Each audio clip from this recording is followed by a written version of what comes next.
শুভ রথযাত্রার গত শুভেচ্ছা তোমাদের সবাইকে। তো আজকে এই বৃষ্টি ভেজা দিনে আমরা কিন্তু আমাদের পারিবারিক রথ নিয়ে বেরোবো বলে ফিক্সড হয়েছিলাম। বড় কাকার ছেলে রথের আগের দিন রাত্রেবেলা আমাকে নিয়ে এসছে রথ দেখাবে বলে এবং রথটাকে ভালো করে সাজিয়ে দেওয়ার জন্য। তো দেখো রথটা কিন্তু কাঠের তৈরি, খুবই সুন্দর। এটাকে কিন্তু পরবর্তীতে কাগজ দিয়ে সাজাতে হবে খুব সুন্দরভাবে। তো চলো সাজিয়ে নেওয়া যাক।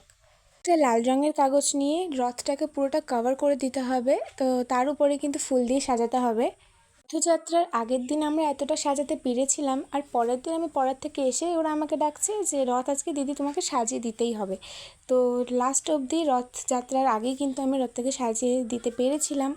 এই দিনটা আমাদের বাড়িতে প্রত্যেকবারই ছোটো মোটো করে আমরা পালন করে থাকি। তো ফাইনালি দেখো আমাদের রথটা তৈরি হয়ে গিয়েছে, শুধুমাত্র ডেকোরেশন করা বাকি আছে। তো তারপরে দেখো এখানে পুজোও দেওয়া হচ্ছে। পুজো দেওয়ার পর দেখো ডেকোরেট করে দিয়ে আমি স্নান করে এসেই দেখি এখানে পুজো দেওয়া কমপ্লিট হয়ে গেছে। তো দেখো বাচ্চা কাচ্চা সবাই চলে এসেছে আমাদের বাড়িতে।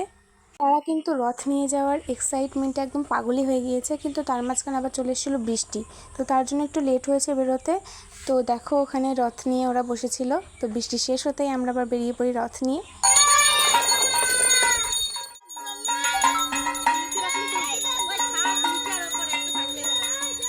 আর আমরা কিন্তু প্রত্যেকের বাড়িতে বাড়িতে যাইনি, আমরা শুধুমাত্র রাস্তা দিয়ে ঘুরিয়ে নিয়ে এসেছি যে জগন্নাথ নিজের বাড়ি থেকে নিজের মাসির বাড়িতে যাচ্ছে এটার জন্যই। তো যারা যারা প্রণাম করতে এসেছিলো তাদের প্রত্যেককে কিন্তু আমরা প্রসাদ দিয়েছি।